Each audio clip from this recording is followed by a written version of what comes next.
Tim gabungan menangkap 12 orang di salah satu hotel di kawasan Penayung, Kecamatan Kuta Alam, Banda Aceh pada Senin 14 April 2025 malam.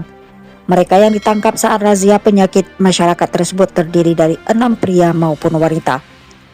Wali Kota Banda Aceh Iliza Saudi Jamal merasa sangat miris karena mendapatkan muda-mudi berpasang-pasangan non-muhrim khusus Kalwat.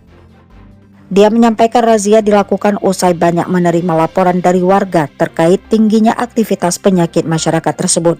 Oleh karena itu, pemerintah kota beserta Satuan Polisi Satpol Pamong Praja dan Wilayatul Hisbah melakukan razia. Lokasi yang pertama kali didatangi yakni kawasan bekas terminal Labi-Labi di Kampung Baru, Kecamatan Baitur Rahman, dan salah satu hotel di Kampung Penayung. Wali Kota Banda Aceh mengatakan akan memeriksa izin usaha hotel yang membiarkan pasangan non-muhrim berada dalam satu kamar. Penginapan tersebut terancam dicabut izin operasi jika berulang kali mendapat teguran. 6 dari 12 warga yang ditangkap tim gabungan di hotel saat razia penyakit masyarakat dinyatakan positif narkoba.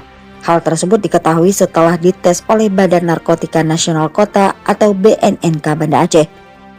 Wali Kota Banda Aceh Iliza Saudi Jamal mengatakan mereka yang ditangkap sebagian positif menggunakan pil ekstasi dan ada juga mengkonsumsi kokain. Seperti diketahui 12 warga ditangkap di salah satu hotel di kawasan Kampung Penayung, Kecamatan Kuta Alam, Banda Aceh pada Senin 14 April 2025 malam.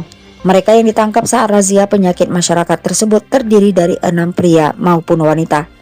Iliza mengaku kondisi Banda Aceh sangat miris saat ini. Selain mendapatkan beberapa pasangan muda-mudi non-muhrim berada dalam satu kamar hotel, tim juga menemukan pemakai narkoba.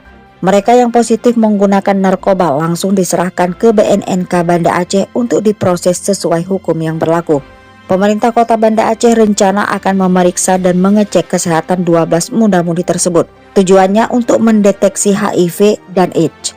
Informasi yang diperoleh 6 orang positif narkoba tersebut terdiri dari 4 pria dan 2 wanita.